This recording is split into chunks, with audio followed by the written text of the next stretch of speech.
नमस्कार साथियों, गौरव ज्ञान धारा के ही एक अन्य प्लेटफॉर्म ओपीडी यानी कि ऑब्जेक्टिव प्रश्न धारा में आप सभी का स्वागत है। ये चैनल ही है इसलिए कि इस पे ऑब्जेक्टिव प्रश्न करवाया जाए।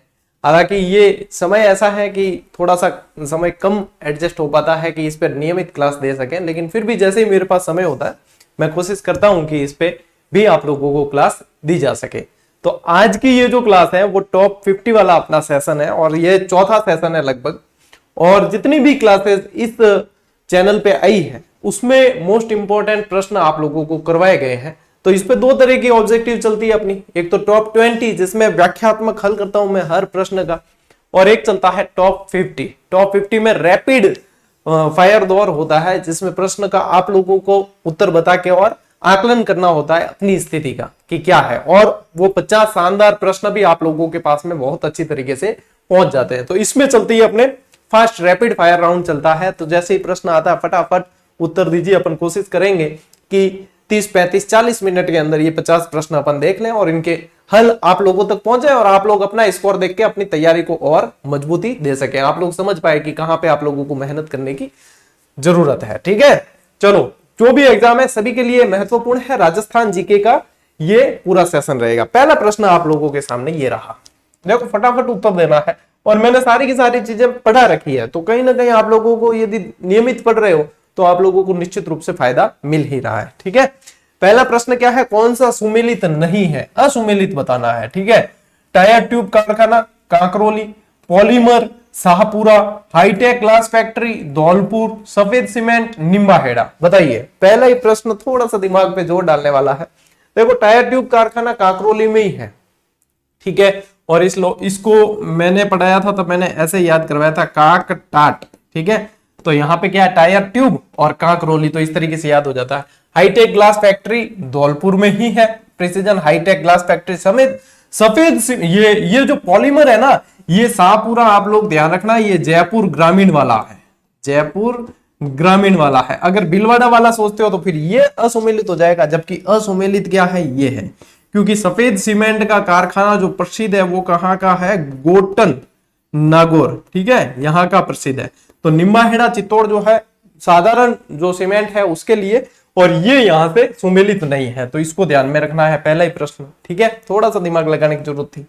नेक्स्ट, सुल्तान अलाउद्दीन खिलजी का सेनापति जो रणथंबोर के किले की घेराबंदी के समय मारा गया, इस प्रश्न को मोस्ट इंपॉर्टेंट करना। लगभग मानकर चलो हर तीसरे एग्जाम में, हर दूसरे या हर तीसरे एग्जाम में ये प्रश्न बनता है। मैं जब भी पढ़ाता हूं ये रणथंबोर वाला इतिहास, तो मैं वहां पे भी स्टूडेंट को मोस्ट इंपॉर्टेंट लगवाता हूं। लगभग हर तीसरे एग्जाम के अंदर ये प्रश्न निश्चित रूप से मिलता है। ठीक है, तो कौन सा घेराबंदी के समय मारा गया था सेनापति, वैसे तो 4 खान प्रसिद्ध थे उसके। ठीक है, अब बताइए, नुसरत खां, मोहम्मद खां, उलूग खां या जलाल खां, बताइए। और मैंने आप लोगों को इतनी अच्छी तरीके से याद करवाया था कि नुसरत और रुखसत, 4 अक्षर ध्यान में रखना कि नुसरत खां रुखसत हो गए। ठीक है, इस तरीके से याद करवाया था, यानी बोलो कहीं भी नहीं। तो कौन से, नुसरत खां शहीद हुआ था। ठीक है, और अभी हाल ही में कॉलेज व्याख्याता के एग्जाम में भी ये प्रश्न बना है। तो दूसरा प्रश्न हो गया। चलिए, किस इतिहासकार ने हल्दी घाटी के युद्ध को गोगुंदा के युद्ध के नाम से पुकारा। देखो, एक तो आप लोगों को ध्यान रखना है कि थर्मोपल्ली, एक ध्यान रखना है खमनोर का युद्ध, हल्दी घाटी के युद्ध के ही नाम है, और एक ध्यान रखना है गोगुंदा। ये तीनों आप लोगों को ध्यान रखने ही है। तो थर्मोपल्ली है कर्नल जेम्स टॉड, इन्होंने कहा। खमनोर का युद्ध जो है वो अबुल फजल ने कहा, अबुल फजल। और गोगुंदा जो कहा है वो बदायूनी ने कहा है। ठीक है, तो यहां से इसमें क्या आता है, अब्दुल कादिर बदायूनी इसका उत्तर है। ठीक है, अब्दुल कादिर बदायूनी। देखो रैपिड फायर राउंड है, फटाफट से आप लोगों को उत्तर देने हैं, और उत्तर तभी देने हैं जब आप ये प्रीमियर पे या लाइव जैसे भी क्लास चल रही है उस समय चैट बॉक्स में देना है, लाइव चैट बॉक्स में। बाद में कमेंट में तो सिर्फ स्कोर बताएं कि आप लोगों के कितने सही हुए, या बाद में आप एक एक का उत्तर देंगे तो बहुत सारे कमेंट ऐसे ही अननेसेसरी बढ़ जाते हैं, जिसमें काम का कमेंट कोई हो वो भी रह जाता है। ठीक है, तो अब्दुल कादिर बदायूनी ध्यान रखना है। चलिए, 1857 के स्वतंत्रता संघर्ष यानी कि 1857 की क्रांति के समय मेवाड़ का पॉलिटिकल एजेंट कौन था। तो देखो पीए जिसको अपन कहते थे पॉलिटिकल एजेंट, ठीक है, वो कौन था, मेवाड़ का बताना है। और यही पॉलिटिकल एजेंट है जिसकी सहायता से नीमच में ठहरे हुए अंग्रेज अधिकारियों को बाद में जगमंदिर में भी रुकवाया था। बताइए, कर्नल गैरिसन, मेजर मैक्समेसन, मेजर सोवर्स या कर्नल ईडन। बताइए, उदयपुर वाला यानी कि मेवाड़ का बताना है। स्वरूप सिंह जी वहां के शासक, और इस पॉलिटिकल एजेंट की सहायता से नीमच से भागे हुए अंग्रेज अधिकारी और उनके जो फैमिली वाले थे उनको सुरक्षित वहां से निकाला गया था, डूंगला गांव से, ठीक है ना। तो इसमें क्या है आप लोगों के मेजर सोवर्स उत्तर है। मेजर सोवर्स जिसने बताया वो सभी सही है। पांचवा प्रश्न, निम्नलिखित में से किस पूरा स्थल के निवासी वस्त्र बुनाई की तकनीक से परिचित थे? बैराट, बागोर, बालाथल, गणेश्वर। अब मैं यहां पे कहूं कि इसके अंदर दो उत्तर सही है। ये प्रश्न बोनस है आप लोगों के,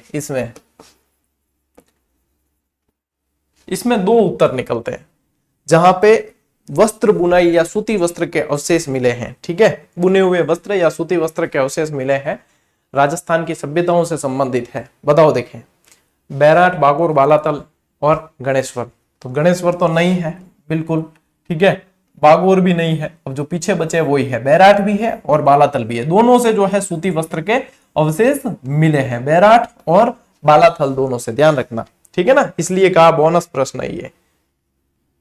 किस अभिलेख में प्रतिहारों को सौमित्र यानी कि लक्ष्मण से उद्भूत हुआ बताया गया है? प्रतिहार यानी कि गुर्जर प्रतिहार, ठीक है, और गुर्जर प्रतिहार को वैसे ही लक्ष्मण के वंशज बताया गया है। तो बताओ, अब इसमें सीधा उत्तर निकालने का तरीका, सबसे महत्वपूर्ण अभिलेख कौन सा है जो गुर्जर प्रतिहार वंश की जानकारी देता है? वही है इसमें, ठीक है। बताओ, उज्जैन अभिलेख, कन्नौज अभिलेख, ग्वालियर अभिलेख या जोधपुर अभिलेख? बताओ कौन सा है सबसे मुख्य जो गुर्जर प्रतिहार वंश से जुड़ा हुआ है? बिल्कुल, कौन सा है? ग्वालियर अभिलेख। कौन सा अभिलेख? ग्वालियर अभिलेख या ग्वालियर प्रशस्ति। नेक्स्ट प्रश्न, निम्नलिखित में से कौन सा दुर्ग कोषवर्धन दुर्ग के नाम से भी जाना जाता है? बताओ, देखें, कोषवर्धन दुर्ग के नाम से भी जाना जाता है।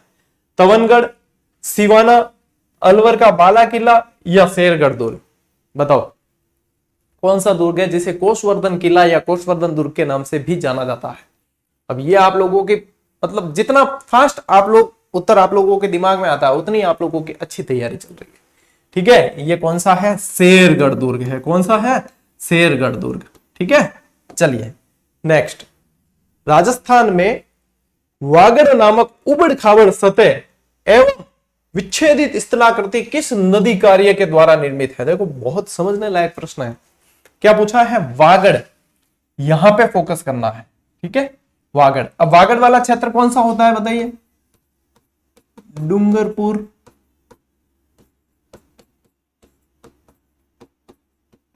बांसवाड़ा, ये क्षेत्र कहलाता है वागड़, ठीक है।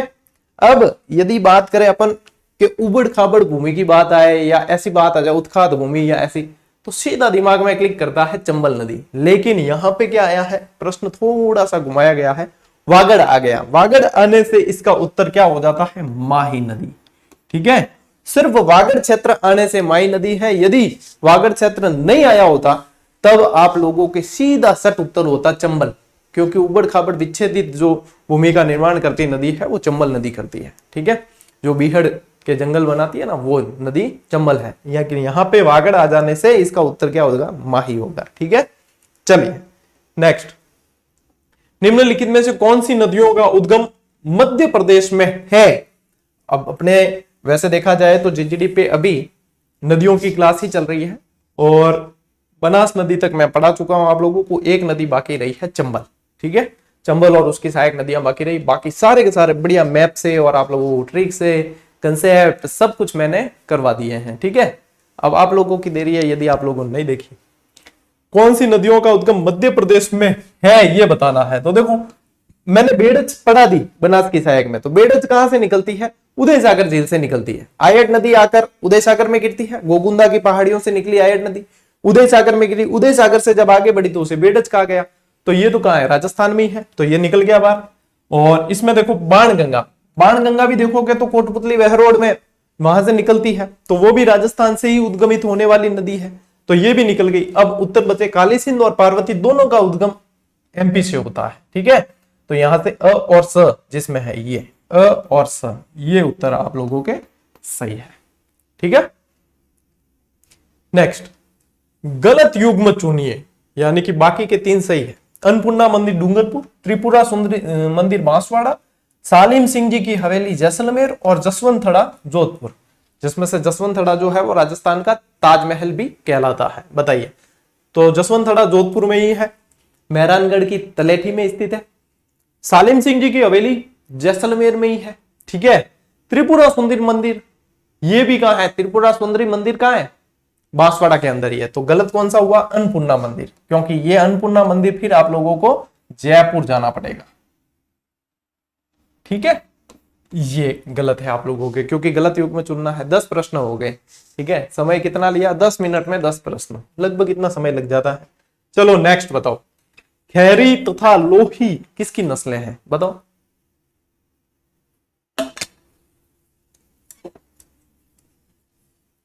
इच्छा तो मेरी भी खूब होती है कि ओपीडी पे लगातार क्लासेस दी जाए, लेकिन समय सेट नहीं हो पाता। मेन चीज यही है, क्योंकि अभी जो है समय ज्यादातर जो लग रहा है आप लोगों के लिए अच्छी पुस्तक लेखन में लग रहा है। ठीक है, कंटेंट राइटिंग में मेरा ज्यादातर समय जा रहा है, क्योंकि एक तो वन लाइनर आप लोगों के लिए भूगोल की बहुत तबीयत से लिखी जा रही है, एक जीजीडी फैक्ट वाली बुक है उसको तैयार किया जा रहा है व्यवस्थित तरीके से, ताकि 1 से लगा के 250 तक के जीजीडी फैक्ट का एक वॉल्यूम आप लोगों को पढ़ने के लिए दिया जा सके, क्योंकि वो रेयर कलेक्शन है, वो गोल्डन कलेक्शन है। ठीक है, दूसरी और भी बहुत सारे ऐसे प्रोजेक्ट चल रहे हैं। एक वस्तुनिष्ठ वाले 7300 पे काम चल रहा है, जो पशु परिचर के लिए तैयार हो रही है। तो बहुत सारे मतलब कंटेंट राइटिंग में बहुत सारा समय जा रहा है, इस वजह से यहाँ पे जो है ओपीडी पे नियमित क्लास नहीं दे पा रहा हूं मैं। लेकिन क्लास आ रही है या नहीं आ रही है, एक चीज मानकर चलना कि कहीं ना कहीं आप लोगों के लिए ही प्रिपरेशन की जा रही है, यानी आप लोगों को बेहतर चीज बेहतर तरीके से मिले, इसके लिए निरंतर प्रयास किए जा रहे हैं। तो देखो, समय तो लगता है, समय लगेगा तभी कोई चीज निखर के आएगी, है ना। बताइए, खैरी और लोही, देखो खैरी है भेड़ और लोही है बकरी की नस्ल, यानी कि ये इसमें उत्तर कौन सा है, नंबर 2। खैरी, नाली, ये सब भेड़ की नस्लें होती है और बकरी की ये है। ठीक है, लोही। चलिए नेक्स्ट, मोरबंदिया, पहरावना और ताड़ना नामक 3 प्रकार के विवाह किस जनजाति में प्रचलित है। ये विवाह के प्रकार है और जनजातियों से संबंधित है, और मैंने जनजातियां बहुत अच्छी तरीके से पढ़ा रखी है जीजीडी पे, है ना, उस पे देख लेना। कभी भी कोई भी क्लास देखनी हो ना, तो उसका टॉपिक का नाम और आगे जीजीडी लिख के सर्च कर दो, आपको सीधी क्लास मिल जाएगी। चाहे कोई भी मतलब इंडियन जीके की भी हो, पॉलिटिकल की भी हो, जो भी आप देखना चाहे, मैंने वो क्लास ले रखी है। तो आप उसका टॉपिक का नाम और जीजीडी लिखकर सर्च करें, आप लोगों को डेफिनेटली क्लास मिल जाएगी। ठीक है, चलिए, ये जो है भैया आप लोगों के गरासिया जनजाति से संबंधित है। किससे, गरासिया जनजाति में ये तानना, जिसे खींचना भी कहा जाता है, वो भी एक विवाह का प्रकार है। ठीक है, ये है। चलिए नेक्स्ट, लोक देवता हरबूजी का मंदिर कहां है। अब यहां हरबूजी लिखा है, आप लोगों को ऐसे हड़बूजी भी लिखा मिलेगा। ठीक है, क्योंकि एग्जामिनर किसी भी तरीके से दे रखता है और अपने को सभी तरीके से प्रिपेयर रहना है। ठीक है, बताइए, हड़बूजी का प्रमुख मंदिर, देखो एक तो हड़बूजी का ध्यान रखना है इसमें से, और इसमें से एक ध्यान रखना है आप लोगों को पाबूजी। ठीक है, दोनों के बता देता हूं। तो हड़बूजी का तो है आपके बेंगटी, ठीक है, बेंगटी फलोदी, ये उत्तर है इसका। और कोलू जो है ना, कोलूमंड, ये है पाबूजी से संबंधित। ठीक है, ये ध्यान रखना। चलिए, 1942 में किस सत्याग्रही की जोधपुर जेल में भूख हड़ताल से मृत्यु हो गई, यानी भूख हड़ताल के दौरान मृत्यु हुई, और भूख हड़ताल के दौरान मृत्यु होने के कारण इन्हें राजस्थान का जतीन दास भी कहा जाता है। बताइए कौन है, गोपाल लाल पुरोहित, तारक प्रसाद, बाल मुकुंद बिश्सा या शिवकरण थानवी। बहुत महत्वपूर्ण सवाल है और प्रजामंडल टॉपिक से रिलेटेड है। ठीक है, यह है बिल्कुल बाल मुकुंद बिश्सा, राजस्थान का जतीन दास कहते हैं इन्हें। ठीक है, चांदकरण शारदा और हरविलास शारदा का राजस्थान में किस संस्था से संबंध रहा है या किस संस्था से संबंधित रहे हैं, इंडियन एसोसिएशन, महासभा, सम्य सभा या आर्य समाज। ऐसे प्रश्न जो है रेयर कलेक्शन में आते हैं, जिनको अपने को चलती तैयारी में नजर मार लेनी चाहिए, क्योंकि ऐसे प्रश्न जो है एग्जाम में कहीं ना कहीं बने हुए होते हैं या बनने की संभावना रहती है? ये बना हुआ प्रश्न है, तो बताइए। क्योंकि इन्होंने देखो बाल विवाह से संबंधित वगैरह बहुत सारे ऐसे काम किए और आप लोगों को ध्यान रखना है कि इनका संबंध आर्य समाज से रहा है। ठीक है, चलिए नेक्स्ट। 1911 एवं 1912 ईस्वी में गोविंद गुरु की गतिविधियों का केंद्र क्या रहा है? गोविंद गुरु की गतिविधियों का केंद्र, ठीक है। और ये प्रश्न बहुत इंपॉर्टेंट है और ये बने हुए प्रश्न है। बताइए, बेड़सा, खेड़ा, ईडर या सूंत? बेड़सा, खेड़ा, ईडर या सूंत? तो बेड़सा जो डूंगरपुर के अंदर ही आता है वो इनकी गतिविधियों का प्रमुख केंद्र रहा है। इनकी धूनी भी यहीं पे बेड़सा के अंदर ही थी। ठीक है, चलिए। अक्षय तृतीया जो अभी पिछले हिंदी मंथ यदि देखो तो अभी जैसे पूर्णिमा तो निकल गई और अभी जो गई है उन्हीं में रहा है और ये होता है अबूझ सावा। और जीजीडी फैक्ट के माध्यम से आप लोगों को बहुत बढ़िया तरीके से अक्षय तृतीया के फैक्ट भी उपलब्ध करवा दिए थे। तो बैसाख महीने में आती है, ये बात पक्की है। आषाढ़ वाले, ज्येष्ठ वाले हटा दो ऑप्शन। बैसाख महीने की कृष्ण पक्ष है या शुक्ल पक्ष, ये बता दो बस। बैसाख महीने की तीज होती है ये। बैसाख महीने की शुक्ल पक्ष की तृतीया को अक्षय तृतीया, अबूझ सावे होते हैं इस दिन। अबूझ यानी जिसकी बोझ कराने की जरूरत नहीं है, पूछवाने की जरूरत नहीं है। ठीक है, अखंड मुहूर्त जिसे कहा जाता है, इसीलिए कहा जाता है अक्षय तृतीया, जिसका कोई क्षय नहीं होता है। ठीक है ना, चलिए। शुक्ल पक्ष क्या, हाँ ठीक है। लोक गायकी की चार बैत शैली, लोक नाट्यों की शैली कह सकते हो आप। लोक गायकी की चार बैत शैली राजस्थान के किस नगर में प्रचलित रही है, यानी कहां की ये प्रचलित है चार बैत शैली? बहुत इंपॉर्टेंट सवाल है लोक नाट्यों से संबंधित। बताओ, अलवर, बीकानेर, टोंक या जयपुर, कहां की प्रसिद्ध रही है चार बैत शैली? चार बैत आप लोगों को ध्यान रखना है टोंक की है। कहां की है? टोंक। लास्ट में इसको और कमेंट करना कि आप लोगों के कितने प्रश्न सही हुए और आप लोगों को खुद का तैयारी भी आप लोग जज कर पाओगे कि हाँ कितनी कैसे चल रही है। बाकी प्रैक्टिस वैसे जीजीडी ऐप पे आप टेस्ट सीरीज से करते रहो, वहां पे भरपूर प्रश्न दिए गए हैं टॉपिक वाइज में भी। और पशु परिचर की तो अब जो है कंप्लीट सिलेबस वाली टेस्ट सीरीज भी दे दी है। ठीक है, निम्न में से कौन सी रचना कानड़ देव और अलाउद्दीन खिलजी के आपसी संबंधों की जानकारी देती है? बताओ। देखें, पद्मावत, एकलिंग महात्म्य, सर्जन चरित्र या वीरमदेव सोनगरारी बात? पद्मावत देखो तो मलिक मोहम्मद जायसी, चित्तौड़ वाला आप कह सकते हो वो रिलेटेड रहा है पद्मिनी की जानकारी। हालांकि वो भी जो घटना है रियल उससे 200 साल बाद लिखी गई है, तो कोई इतनी ऑथेंटिक नहीं मानी जाती। एकलिंग महात्म्य मेवाड़ से संबंधित रह गई है ना, कानड़ व्यास। सर्जन चरित्र या वीरमदेव सोनगरारी बात? बताइए। तो इसमें देखो कानड़ देव के पुत्र का ही नाम क्या था? वीरमदेव। और वीरमदेव सोनगरारी बात ये जानकारी देती है। ठीक है, कानड़ देव कहां का शासक था? जालोर का। दादू पंथ की मुख्य गद्दी या गादी स्थित है कहां? संत दादू, बताइए। राजस्थान के कबीरदास जी जिन्हें कहा जाता है संत दादू। सांबर, डीडवाना, नरैना या गोगामेडी? बताओ। 52 स्तंभ, इनके जो शिष्य है वो 52 स्तंभ कहलाते हैं। इनका सत्संग स्थल अलग दरीबा के नाम से जाना जाता है। बहुत सारे फैक्ट है जो इनसे दादू दयाल तो पढ़ लेना आप, मैंने पढ़ा रखा है पूरा ही। नरैना है, कहां है? नरैना इनसे संबंधित प्रमुख गादी इनकी कहां है? नरैना में। नेक्स्ट प्रश्न, खाली जगह पर चित्रित पिछवाई नाथ द्वारा चित्रकला शैली का सजीव चित्रण है। बताओ किस पे पिछवाई का चित्रण किस पे किया जाता है? कपड़ा, लकड़ी, चमड़ा या कागज? पिछवाई चित्रण किस पे किया जाता है? देखो पिछवाई चित्रण है वो नाथ द्वारा चित्रकला शैली का है। ये हमेशा ध्यान रखना, श्रीनाथ जी के चित्र होते हैं, श्रीनाथ जी की मूर्ति के पीछे लगते हैं। और ये चित्र जो बनाए जाते हैं वो कपड़े पर बनाए जाते हैं। किस पे बनाए जाते हैं? कपड़े पर। कपड़े पर बनाते हैं और पीछे की तरफ लगता है, इसलिए कहलाता है पिछवाई। हवेली संगीत और पिछवाई चित्रण नाथ द्वारा की प्रमुख विशेषता रही है। तिलवाड़ा का मेला निम्नलिखित में से किस लोक देवता की स्मृति में बढ़ता है? और तिलवाड़ा का जो मेला है वो राजस्थान का सबसे प्राचीन मेला है। बताओ, संत माव जी, मल्लीनाथ जी, देवनारायण जी या वीर फत्ता जी? फटाफट से कमेंट करना है, क्योंकि 5-7 सेकंड का समय दे रहा हूं मैं हर प्रश्न पर आप लोगों को करने के लिए। बताओ, तिलवाड़ा का पशु मेला जो है वो राजस्थान का सबसे प्राचीन पशु मेला है और गोडवाड़ क्षेत्र के अंदर पड़ता है, यानी कि लूनी नदी का जो बेसिन क्षेत्र है ना वहां पे पड़ता है।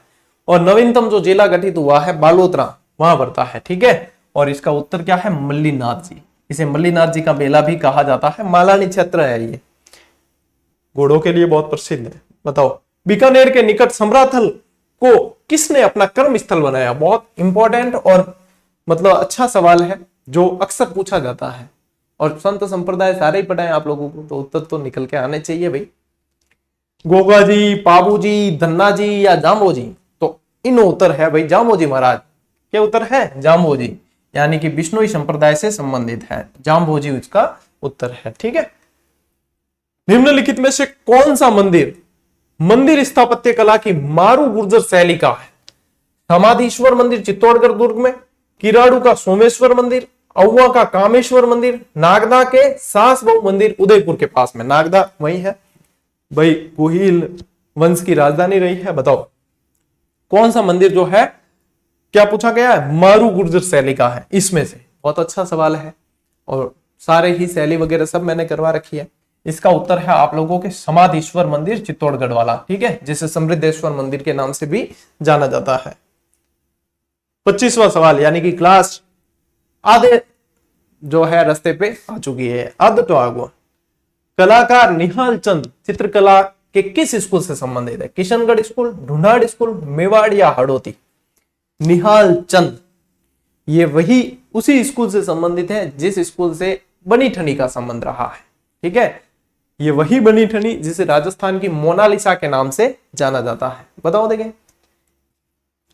नागरी दास, सावंत सिंह, किससे संबंध रहा है? किशनगढ़ चित्रशैली। किससे? किशनगढ़ चित्रशैली।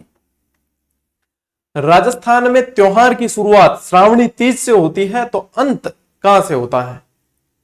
बिल्कुल, त्योहार जब भी शुरू करते हैं तो इसी कहावत से किया जाता है कि तीज त्योहारा बावड़ी और ले डूबी गणगौर, यानी कि अंत जो है वो माना जाता है गणगौर से होता है। किससे होता है? गणगौर से। ठीक है ना। चलो भाई नेक्स्ट, गौरी नृत्य का संबंध किस जनजाति से है? गौरी लोक नाट्य है, वैसे मेरू नाट्य भी कहा जाता है। ठीक है, बहुत प्राचीन और बहुत प्रसिद्ध। बताओ किससे है? कालबेलिया, भील, बंजारा या गरासिया? तो ये है आप लोगों के भील जनजाति से संबंधित गौरी। 40 दिन तक ये इसका आयोजन होता है गौरी का।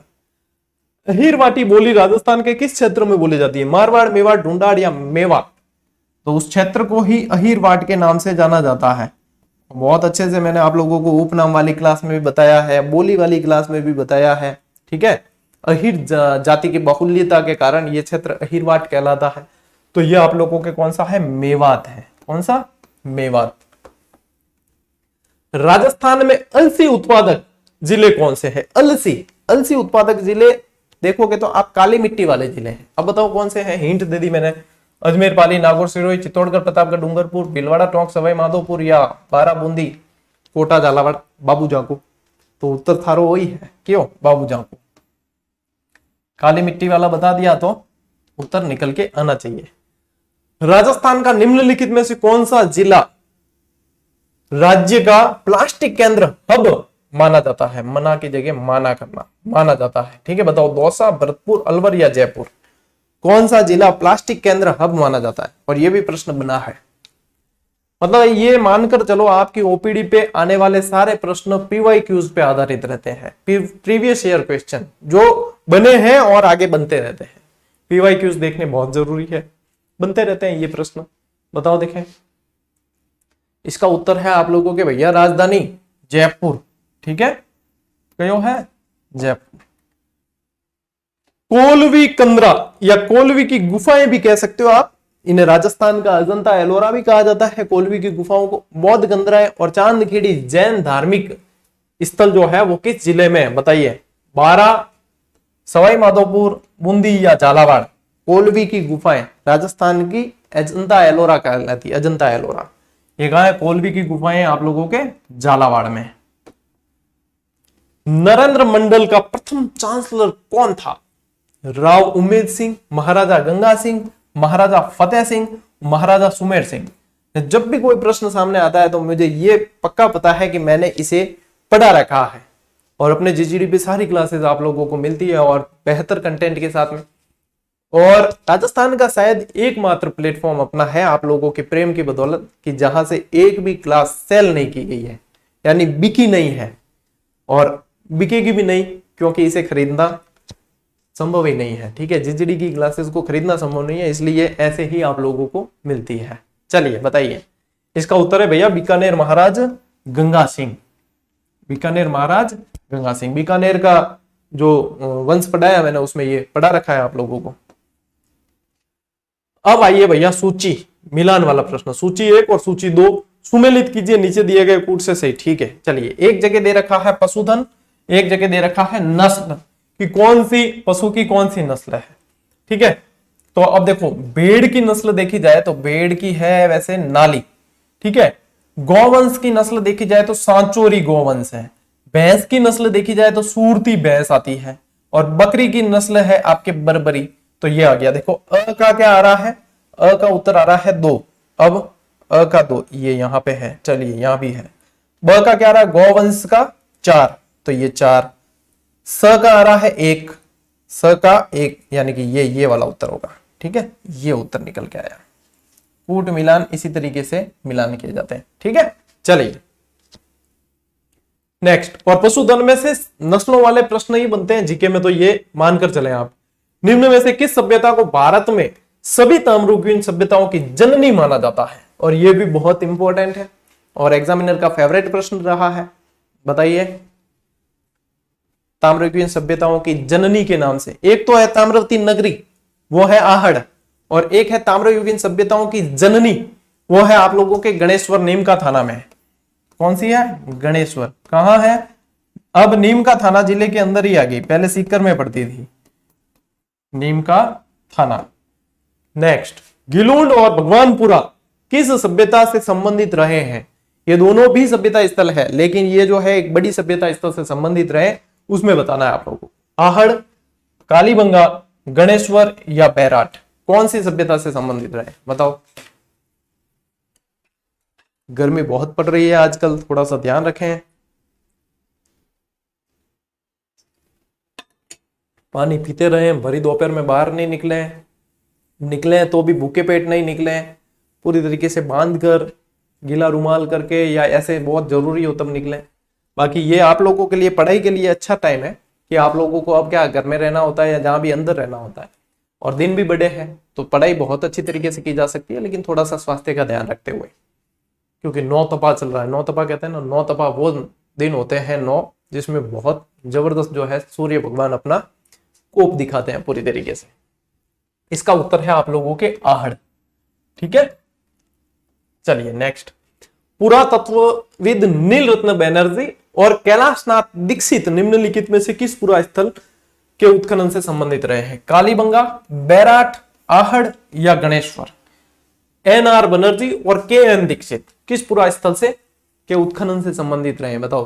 देखो सभ्यता स्थल में 4 सभ्यताएं रट के रखना बहुत अच्छी तरीके से। एक तो कालीबंगा, एक आहड़, एक बैराट और एक गणेश्वर। ये सेकंड ग्रेड और इनके तो स्पेशल सिलेबस में यही दे रखी है, बाकी में भी इनमें से ही लगभग प्रश्न पूछे जाते हैं। तो इसका उत्तर है आप लोगों के बैराट। ठीक है, इसका उत्तर है बैराट। कोटपुतली बैरोड में वर्तमान ये। घटियाला शिलालेख का संबंध मंडोर शाखा के किस प्रतिहार शासक से रहा है? और पढ़ा रखा है बहुत अच्छी तरीके से गुर्जर प्रतिहार आप लोगों को। बताइए। घटियाला शिलालेख, एक घटियाला, एक ग्वालियर प्रशस्ति, ये तो मतलब इतने गुर्जर प्रतिहार वंश से संबंधित रहे कि इनमें से प्रश्न बार बार बनते हैं। और इसका उत्तर है आप लोगों के कुक। किससे संबंधित रहा है? कुक से। चलो नेक्स्ट। अजमेर का पहला चौहान शासक जिसने अपने नाम पर सिक्के जारी करवाए, और यह प्रश्न भी बहुत इंपॉर्टेंट है। ठीक है, और इसी के नाम से अजमेर का नाम पड़ा और अजमेर शहर बसाया, वो सब यही है। आप लोगों के उत्तर क्या है? अजय राज। क्या उत्तर है? अजय राज। 1857 की क्रांति के समय निम्नांकित में से कौन टोंक का नवाब था? सिराजुद्दौला, मीर आलम, वजीरुद्दौला या जहान खां? टोंक के नवाब। राजस्थान के अंदर टोंक जो है नवाबों की नगरी रही है। ठीक है, टोंक के नवाब कौन थे? बताओ। वजीरुद्दौला इसका उत्तर है। इसका उत्तर क्या है? वजीरुद्दौला। नेक्स्ट। मेव कृषक आंदोलन का मुख्य नेता कौन था? मीर आलम खां, बख्शी गुलाम मोइनुद्दीन, यासीन खां या अहमद यादगार खां? ये ऐसा किसान आंदोलन रहा है जो सांप्रदायिक जो है उसमें बदल गया था, सांप्रदायिक माहौल में बदल गया था। ठीक है ना, सांप्रदायिक हिंसा में बदल गया था। तो बताइए कौन है? मोहम्मद यासीन खां है। कौन है? मोहम्मद यासीन खां। 40 प्रश्न पूरे हुए भाई। अंतिम 10। खानवा के युद्ध में निम्न में से किसने राणा सांगा का पक्ष बदलकर बाबर का साथ दिया? यानी कि खानवा के युद्ध का गद्दार, खानवा के युद्ध का विश्वासघाती आप कह सकते हो, वो कौन था बताइए? झाला अज्जा, सलेदी तंवर, भोपत राय या माणिक चंद? ये सभी को आना चाहिए क्योंकि गद्दार पूछे जाते हैं एग्जाम में और गद्दारों को याद भी रखना पड़ता है। ठीक है, बताइए इसका उत्तर है आप लोगों के सलेदी तंवर। क्या उत्तर है? सलेदी तंवर। नेक्स्ट, निम्न में से रामसनेही संप्रदाय की सिंहथल शाखा के संस्थापक कौन थे? दरियाव जी, रामचरण जी, हरि रामदास जी या रामदास जी? और बहुत अच्छी तरीके से आप लोगों को रामसनेही संप्रदाय करवा रखा है। प्रधान पीठ जो है इनकी वो शाहपुरा के अंदर है, वर्तमान जिला शाहपुरा। ठीक है, इनके जो मंदिर होते हैं वो राम द्वारा कहलाते हैं। ठीक है ना, गुलाबी वस्त्र पहनते हैं। ये सारी चीजें आप लोगों को पता है, बता रखी है। बताइए सिंहथल शाखा के हैं भैया हरि रामदास जी। कौन है? हरि रामदास जी। नेक्स्ट, निम्न में से कौन आजाद मोर्चा का नेता नहीं था? अब देखो आजाद मोर्चा का जो संबंध है वो जयपुर प्रजामंडल से रहा है। कहां से? जयपुर प्रजामंडल से। ठीक है ना। अब जब जेंटलमैन एग्रीमेंट हुआ 1942 की बात है भाई, भारत छोड़ो आंदोलन के अंदर मिलने नहीं मिलने से संबंधित बात थी। जेंटलमैन एग्रीमेंट हुआ तब जो है एक गुट प्रजामंडल से अलग हो गया और उन्होंने आजाद मोर्चा का गठन किया बाबा हरिश्चंद्र के नेतृत्व में। तो बताइए इसमें क्या है? बाबा हरिश्चंद्र होंगे नहीं, रामकरण जोशी, गुलाब चंद कासलीवाल। इसमें उत्तर है आप लोगों के दाऊद दयाल आचार्य। बाकी सब आजाद मोर्चा के सदस्य थे, एक ये नहीं थे। ठीक है, दाऊद दयाल आचार्य नहीं थे। देलवाड़ा का आदिनाथ का अपूर्व मंदिर किसके द्वारा बनवाया गया है? अब सिर्फ लैंग्वेज थोड़ी सी कठिन बनाएगी ये प्रश्न की, सीधा फोकस करना है। देलवाड़ा का आदिनाथ मंदिर किसने बनवाया? ठीक है, विमल शाह, ब्रह्मगुप्त, विक्रम सिंह या चंदनराज? वैसे देखो तो आसान प्रश्न है, वैसे देखो तो इंपॉर्टेंट है। क्या है? विमल शाह, इसलिए इसे विमल शाही मंदिर के नाम से भी जाना जाता है। निबोरी नामक आभूषण पहना जाता है, बताओ कहां? गला, हाथ, दांत, नाक। निबोरी नामक आभूषण कहां पहना जाता है? उत्तर है आप लोगों के गला। ठीक है, निबोरी। 45 सवाल कंप्लीट।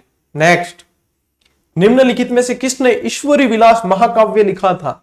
इस तरीके से तैयारी करनी पड़ेगी आप लोगों को सभी प्रश्न। अब देखो इसमें से ये 50 प्रश्न है और 50 में से आप मान के चलेंगे जिसके 35 से 40 के बीच में सही हो रहे हैं, उनकी तैयारी बहुत अच्छी है, उनकी बहुत अच्छी है। 10-12 सवाल गलत हो रहे हैं कोई बात नहीं। जिनके अंडर 30 है जो, उनकी भी ठीक है तैयारी, लेकिन और थोड़ी सी मेहनत करेंगे तो अच्छी कंडीशन में आ सकते हैं। जो 20 से नीचे है वो तो भैया धूनी तापो अब। ठीक है, क्यों 20 सवाल से नीचे रह रहे हो इसमें, तो आप लोगों को धूनी तापनी है। समय बहुत तेजी से निकलेगा। इसका उत्तर है आप लोगों के कृष्ण भट्ट। ठीक है, चलिए नेक्स्ट, नृत्य जिसमें किसी वाद्य यंत्र का प्रयोग नहीं किया जाता। बहुत अच्छी तरीके से आप लोगों को वालू, गोकू, मौजमा, मरा ट्रिक बताई थी। ठीक है, और एक कौन सी थी? हाथी ने गद्दी के यूं घुमा। तो इसका है भैया वालर। वालर नृत्य और कूद नृत्य होते हैं, उसके अंदर वाद्य यंत्र का प्रयोग नहीं होता है।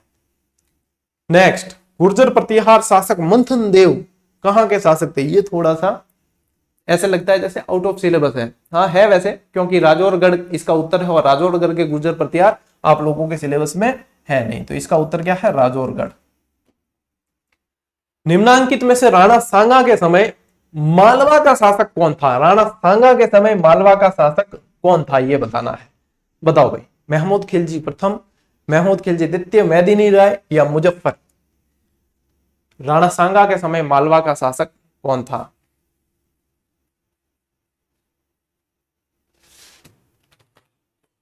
बताओ।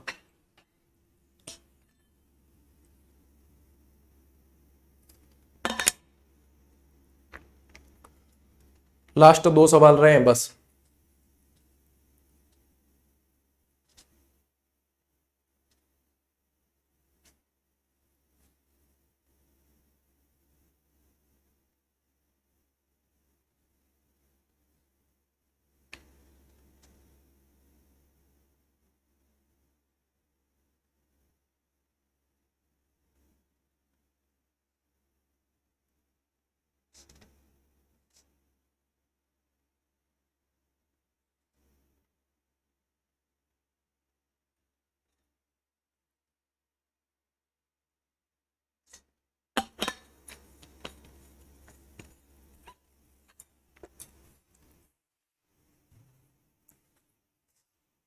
कितने सवाल सही हुए वो कमेंट करके बता देना आप बाद में कि भाई स्कोर आप लोगों का क्या रहा है, ठीक है, वो कमेंट करके बता देना है।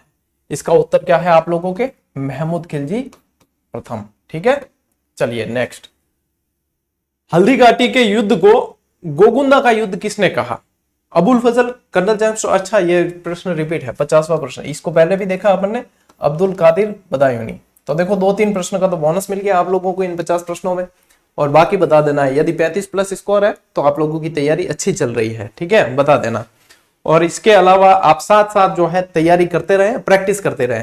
देखो इस पे जो पशु परिचर के कंप्लीट मॉडल टेस्ट पेपर थे उन्हें ऑफर में ज्वाइन करने का समय निकल चुका है, लेकिन फिर भी अभी भी आप सोल्ड आउट से पहले भी करते हो तो बिल्कुल नॉर्मल चार्ज है, यानी कि 15 मॉडल टेस्ट पेपर है जिसमें प्रत्येक में 150 सवाल, मतलब जैसे कंप्लीट आप लोगों को पेपर मिलने वाला है। पार्ट ए के 105 सवाल, पार्ट बी के 45 सवाल सारे, और सभी सब्जेक्ट के जो जो आने वाले हैं सब कंप्लीट, उसमें रैंक वगैरह आप देख सकते हो स्थान। और एक मॉडल पेपर आप लोगों को तकरीबन 5 रुपए लागत में पड़ता है, और 75 इसकी अब रेट है क्योंकि ऑफर का समय निकल गया। पहले हमने 51 में ही दिए हैं ये, लेकिन जो विद्यार्थी निर्णय समय पे नहीं ले पाते हैं उनको दिखती बात है, स्वाभाविक है कि थोड़ा बहुत एक्स्ट्रा फिर वहन करना पड़ता है, लेकिन ये भी सबसे बेस्ट और सबसे लोवेस्ट प्राइस है। इसके अलावा टॉपिक वाइज दे रखी है, तो आप लोग अपने सहूलियत के हिसाब से ज्वाइन कर लेना। ये मॉडल पेपर आप लोगों को मार्केट में ऑफलाइन भी अवेलेबल है। वो दिखती बात है कि ऑफलाइन बुक के रूप में आते हैं तो थोड़ी सी इसकी प्राइस आप लोगों को ज्यादा पड़ती है, क्योंकि हमारी भी कॉस्टिंग ज्यादा आती है। तो ये मॉडल पेपर आपको लगभग 125-30 रुपए की रेट में मार्केट में मिल जाएंगे। इसमें 20 है मॉडल पेपर, और टेस्ट सीरीज में आप लोगों को 75 में मिल रहे हैं, उसमें 15 है, ठीक है। लेकिन उसमें यह है कि सेल्फ आप लोगों का आकलन हो जाता है, सब कुछ फैसिलिटी अपनी अपनी जगह। जो सीईटी दे रहे हैं उनको पीवाईक्यूज देखने हैं, तो वो सीईटी के ये सॉल्व पेपर ये भी मार्केट में अवेलेबल हो चुके हैं व्याख्या के साथ में। तो सीईटी के जो सॉल्व पेपर यानी पीवाईक्यूज देखना चाहते हैं वो इसे जरूर पढ़ लें। आप लोगों की सुविधा के लिए हमने पीवाईक्यूज पे बहुत अच्छी मेहनत की है, और भी हमारी पीवाईक्यूज की काफी सारी पुस्तकें आई हुई है, जैसे कि पटवार है और भी बहुत सारी है, देख लेना आप। तो यहाँ पे ये अभी जो मार्केट में अवेलेबल है वो ये अच्छी चीजें जो आप लोगों को पढ़नी चाहिए और जो आप लोगों को आगे रखेगी। तो ये वैसे मैंने बता दिया था मॉडल पेपर का, तो एक अलग से वीडियो बना के, सीईटी वाला नहीं बताया था तो वो यहाँ पे मैं बता देता हूँ। इन्फॉर्मेशन आप लोगों के साथ शेयर कर लिए, बाकी प्रैक्टिस करते रहे, क्योंकि आप लोग अपना स्व आकलन करोगे तभी आप लोगों को पता चलेगा कि कितने सुधार की आवश्यकता है, ठीक है। बाकी अपना स्कोर कमेंट कर देना, और मिलते हैं अगली क्लास में अगले वीडियो में। तब तक के लिए राम राम, जय हिंद।